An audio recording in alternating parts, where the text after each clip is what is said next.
Hello friends, नमस्कार and welcome to समाधान। साथियों, उम्मीद है कि आप सब अच्छे होंगे और साथ ही साथ आपकी स्टडी भी अच्छे से चल रही होगी।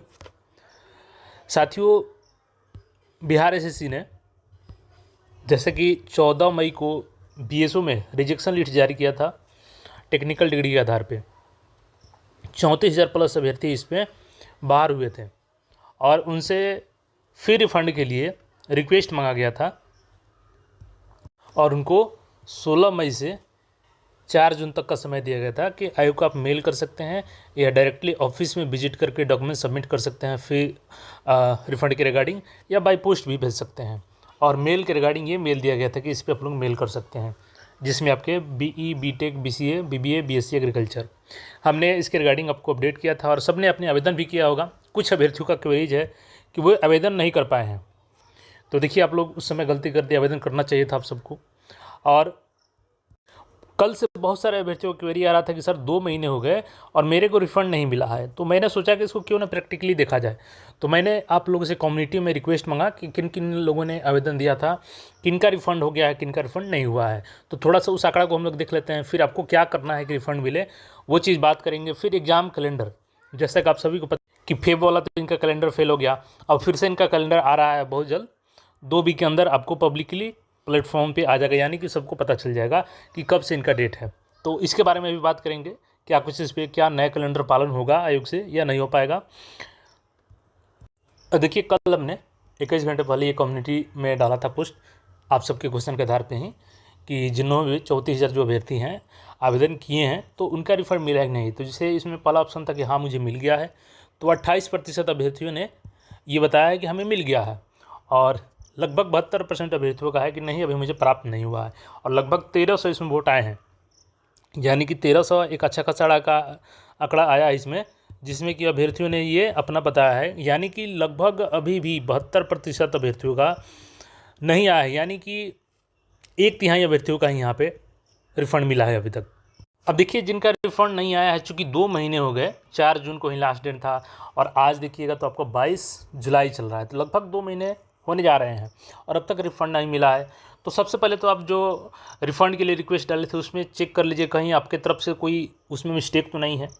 अगर मिस्टेक है तो भी, अगर मिस्टेक नहीं है तो भी अब आपको करना क्या है, तो मेल करना है आयोग को। मेल किस पे करना है, तो देखिए ये नया मेल है आपका जो कि पत्राचार हेतु यहाँ पे दिया गया है। ये मेल याद रखना है, हेल्प डेस्क bssc@bihar.gov.in पर, इसी पे आपको मेल करना है। मेल ध्यान रख लीजिए, स्क्रीनशॉट ले लीजिए, हेल्प डेस्क bssc@bihar.gov.in, इस पे आपको मेल करना है। मेल क्या करना है वो फॉर्मेट मैं बताता हूँ आपको, मैं ये टेलीग्राम पे डाल दूँगा, वहाँ से आप इसको कॉपी करके डाल सकते हैं। यहाँ पे जो फॉर्मेट है एज वेल यहाँ पे आपका, और सारा चीज़ जैसे यहाँ पे आपका नाम मेंशन कर दीजिएगा, यहाँ पे आपका रजिस्ट्रेशन में मेंशन कर दीजिएगा, अपने रिफ़ंड के लिए कब मेल किया था, पोस्ट ऑफिस से भेजा था या आयोग के ऑफिस जाके दिया था, उसका डेट यहाँ पे मेंशन कर दीजिएगा, अपना यहाँ पर मोबाइल नंबर डाल दीजिएगा और यहाँ पर फिर आपका नाम रहेगा और इसको मेल कर दीजिएगा। सब्जेक्ट में क्या डाल दीजिएगा कि free refunding, free refund, BSSC free refund के लिए डाल दीजिएगा सब्जेक्ट में। इसको आप लोग मेल कीजिएगा जो मैंने मेल बताया है। और अगर आपके तरफ से कोई उसमें इश्यू है तो उसको भी इसमें अटैच कर दीजिएगा कि ये चीज़ मेरे से गलती हुआ था और उसका प्रूफ उसमें दे दीजिएगा कि सही चीज़ ये है। अगर नहीं हुआ है तो सेम टू सेम इसमें खाली इन्फॉर्मेशन अपना भरिएगा और इसको मेल कर दीजिएगा आयोग को। और ये मैं मेल का फॉर्मेट आपको टेलीग्राम पर डाल देता हूँ, वहाँ से आप लोग कॉपी करके इसको अप्लाई कर दीजिएगा। इसमें सारा चीज़ मेंशन कर दिया गया है कि 2 महीने हो गए अब तक रिफ़ंड नहीं मिले हैं। बाकी जिन्होंने अप्लाई नहीं किया था तो डेट तो निकल चुका है, 4 जून तक ही लास्ट डेट था, लेकिन फिर भी आप लोग एक बार अप्लाई करके देखिए क्या कुछ होता है, उस पर आयोग एक्शन लेती है कि नहीं। क्योंकि आयोग ने तो सीधे मेंशन किया था कि जो डेट है 4 जून का, उसके बाद अगर आप लोग देते हैं आपत्ति तो उस पर कोई आपत्ति, आपका दावा मान्य नहीं होगा। लेकिन फिर भी कोई ऑप्शन तो है नहीं आपके पास, तो एक बार फिर से मेल करके आप लोग देख सकते हैं। बाकी जिन्होंने ऑलरेडी मेल किया है उनके लिए मैंने फॉर्मेट बताया कि कैसे आपको दोबारा मेल करना है, रिक्वेस्ट करना है कि जल्द से जल्द रिफ़ंड किया जाए। बाकी आयोग से भी रिक्वेस्ट है कि जल्द से जल्द अभ्यर्थियों का फिर रिफ़ंड किया जाए, क्योंकि इतने दिन ये लोग एक तो परेशान रहे डिग्री को एलिजिबिलिटी को लेकर के, उसके बाद इनका कम से कम फिर तो रिफ़ंड समय से हो जाए। अब यहाँ पर बात करेंगे हम लोग न्यू परीक्षा कैलेंडर को लेकर के। इससे पहले लेकिन आपको बता दें, चूँकि ARO राजस्व कर्मचारी 8,054 को लेकर के आप सबका लगातार कमेंट आ रहा है कि सर क्या ये बीएसएससी सीजीएल में नहीं जुड़ेगा, इसको कंफर्म कीजिए। और इस वीडियो में भी आपका मुझे उम्मीद है कि भर भर के इसी के रिगार्डिंग कमेंट्स आएगा। तो मैं आपको बता दूं, जिस लेटर के आधार पर ये बातें चल रही है वो लेटर यही है, ठीक है, 21 जुलाई 2026 का। और बिहार राजस्व कर्मचारी संवर्ग एवं बिहार अमीन संवर्ग में नियुक्ति की शैक्षणिक योग्यता के बिंदु पर दिए गए वित्त विभागीय परामर्श के संबंध में। तो इस पर हम लोग अलग से बात करेंगे, इसलिए आप लोग कमेंट करेंगे तो मैं इसलिए बता दिया ताकि आप लोग निश्चिंत रहे। इसके बारे में ज़रूर बात किया जाएगा, क्या कुछ हो सकता है, अब आगे क्या होने वाला है।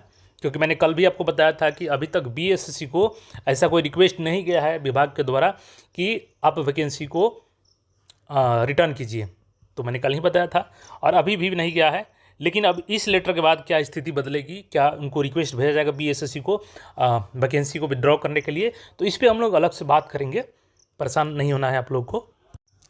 अब देखिए, चूँकि फेब में जो कैलेंडर आया था वो तो फेल हो गया एक का, और फिर से कैलेंडर लगभग तैयारी की तरफ अपने अंतिम चरण में है। और विद इन 2 वीक्स आपको ये कैलेंडर देखने को मिल सकता है। देखिए, 2 वीक इसलिए बोला जाता है कि ये बीएसएससी है, क्या पता कितना समय लगा दे। काम होने के बावजूद भी इनमें लंबा समय लग जाता है किसी भी प्रोसेस को करने में। लेकिन फिर भी कैलेंडर ये लोग जारी कर रहे हैं, नया कैलेंडर। अब सवाल यही है अभ्यर्थियों के मन में, क्या फिर से नया कैलेंडर जो जारी होगा आयोग पालन करेगी या फिर फेब का महीना वाला हाल होगा। तो ये देखिए डिपेंड करेगा आपके ऊपर कि आयोग किस तरीके का डेट देती है।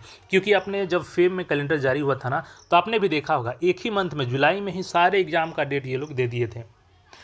आप ध्यान दिए होंगे 1947 में, आपने हिस्ट्री पढ़ा होगा कि 1947 में जब अंग्रेजों ने देश का बंटवारा किया था तो रेड क्लिफ ने जैसे तैसे नक्शे पर लाइन खींच दिया था, जिधर से मर्जी किया उधर से बाउंड्री बना दिया। उसने ना ज़मीन का हकीकत देखा, ना ही लोगों का हालत समझा उसने। ठीक उसी तरह 2026 में फेब महीने में बीएसएससी ने भी कैलेंडर जारी कर दिया। ना अपनी तैयारी देखी, ना अपने सिस्टम की क्षमता देखा, बस एक महीने में धड़ाधड़ परीक्षाओं की तिथि दे दिया कि हम इस मंथ में इंटर लेवल भी करा लेंगे, जुलाई में सीजीएल 4 भी करा लेंगे, परिचारी भी करा लेंगे। सेम रेड क्लिफ की तरह उसने भी ना हालात देखा, ना लोगों की क्षमता देखा, और धड़ाधड़ जिधर मर्ज किया उधर ही बाउंड्री खींच दिया। तो छात्र पूछ रहे हैं कि ये प्लानिंग है या प्रयोग है बीएसएससी का।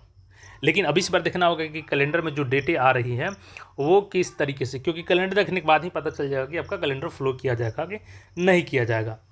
और बिल्कुल कैलेंडर फेब महीने में जो आयोग ने जारी किया था वो जैसे तैसे दे दिया था, क्योंकि उनका तैयारी था नहीं, गवर्नमेंट ने दबाव डाला और उन्होंने कैलेंडर दे दिया। बिल्कुल वैसा ही जैसे कि बिना मन के ब्याह और कनपट्टी पे सिंदूर, तो वही हाल था बीएसएससी का फेब में।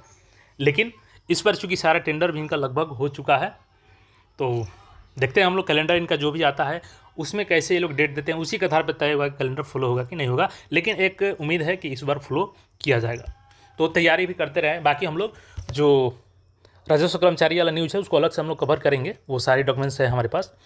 तो मिलते हैं फिर नए अपडेट में। चलो सब्सक्राइब करके जुड़ रहे हैं।